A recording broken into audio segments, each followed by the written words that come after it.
Shalom, jumpa lagi dengan Renungan Kristen Daniel Story. Kali ini kita akan membahas mengenai kesempurnaan yang ditulis di Matius 5 ayat yang ke-48. Kita langsung baca saudara, Matius 5 ayat yang ke-48. Karena itu haruslah kamu sempurna sama seperti Bapamu yang di surga adalah sempurna. Kita tidak mungkin bisa sempurna saudara, dalam artian tidak memiliki dosa sedikit pun, gak bisa saudara. Kita pasti pernah berbuat dosa, artinya tidak mungkin kita sempurna. Tetapi Allah menuntut kesempurnaan ya saudara. Tetapi jika kita melihat konteks keseluruhan dari pembicaraan Tuhan Yesus di Matius tersebut, contoh kita buka di Matius 5 ayat yang ke-6. Berbahagialah orang yang lapar dan haus akan kebenaran, karena mereka akan dipuaskan. Jadi jika orang masih bisa lapar dan haus akan kebenaran, artinya ya dia belum sempurna saudara. Kemudian kita buka lagi di Matius 6 ayat yang ke-12. Saya bacakan. Dan ampunilah kami akan kesalahan kami, seperti kami juga mengampuni orang yang bersalah kepada kami.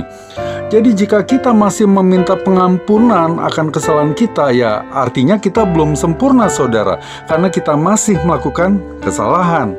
Berarti dari konteks tersebut kita bisa menyimpulkan Allah menuntut kesempurnaan pada manusia yang tidak sempurna. Saya ulangi lagi saudara, Allah menuntut kesempurnaan pada manusia yang tidak sempurna. Allah tidak menurunkan standar bahwa kita harus sempurna saudara. Ya gimana bisa ya saudara, kita tidak sempurna tapi Allah menuntut untuk kita sempurna ya. Saya bacakan di Efesus 1 ayat yang ke-4. Sebab di dalam Dia Allah telah memilih kita sebelum dunia dijadikan, supaya kita kudus dan tak bercacat di hadapannya. Dengan kata lain, sempurna saudara. Standar Allah adalah kita harus sempurna, tidak bercacat, kudus di hadapannya saudara. Dan Allah tidak akan menurunkan standar itu saudara. Allah menuntut kesempurnaan. Lalu bagaimana kita yang tidak sempurna bisa menjadi sempurna saudara? Ya jawabannya adalah dengan menerima Yesus yang adalah sempurna. Saya bacakan di Ibrani 7 ayat yang ke-25. Karena itu Ia sanggup juga menyelamatkan dengan sempurna semua orang yang oleh Dia datang kepada Allah, sebab Ia hidup senantiasa untuk menjadi pengantara mereka. Saya ulangi, karena itu Ia sanggup juga menyelamatkan dengan sempurna. Ya, kemudian saya bacakan di Ibrani 9 ayat yang ke-14. Betapa lebihnya darah Kristus yang oleh roh yang kekal telah mempersembahkan dirinya sendiri kepada Allah sebagai persembahan yang tak bercacat, ya sempurna saudara, akan menyucikan hati kita dari perbuatan-perbuatan yang sia-sia, supaya kita dapat beribadah kepada Allah yang hidup. Ketika kita menerima Yesus sebagai Tuhan dan Juru Selamat di dalam hidup kita, maka Allah tidak lagi melihat dosa-dosa kita, saudara, tetapi melihat penebusan yang sempurna itu sehingga kita diselamatkan. Saya bacakan Roma 3 ayat yang ke-23 dan 24. Karena semua orang telah berbuat dosa dan telah kehilangan kemuliaan Allah, dan oleh kasih karunia telah dibenarkan dengan cuma-cuma karena penebusan dalam Kristus Yesus. Saya bacakan lagi di Roma 6 ayat yang ke-23. Sebab upah dosa ialah maut, tetapi karunia Allah ialah hidup yang kekal dalam Kristus Yesus Tuhan kita. Berarti jika saudara dan saya tidak menerima Yesus, maka kita akan menerima upah dosa, yaitu maut saudara. Sekali lagi saudara, upah dosa dan bukan upah dosa-dosa. Ya, artinya apa? Artinya cukup satu dosa saja untuk mengantarkan saya dan saudara ke dalam maut atau neraka. Tetapi sebaliknya saudara, jika saya dan saudara menerima Yesus sebagai Tuhan dan Juru Selamat, maka semua hutang dosa kita sudah dibayar lunas oleh Yesus melalui penebusannya di kayu salib. Saya bacakan Roma 8 ayat yang ke-1 dan ke-2. Demikianlah sekarang tidak ada penghukuman bagi mereka yang ada di dalam Kristus Yesus. Roh yang memberi hidup telah memerdekakan kamu dalam Kristus dari hukum dosa dan hukum maut. Puji Tuhan.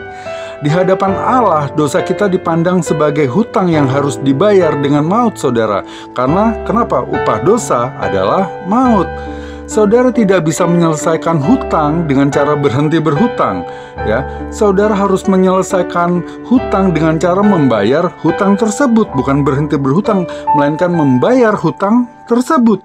Kita tidak bisa masuk surga hanya dengan berhenti berbuat dosa, saudara.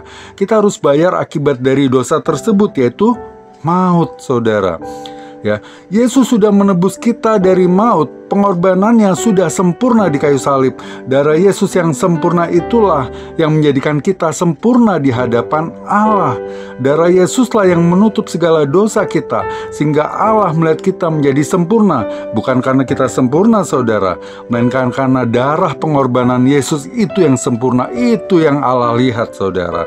Ya, jadi saat ini kita diperhadapkan pada kehidupan kekal atau pada kematian kekal, saudara, surga atau neraka. Keputusanmu pada saat ini akan menentukan nasibmu di kekekalan nanti, saudara.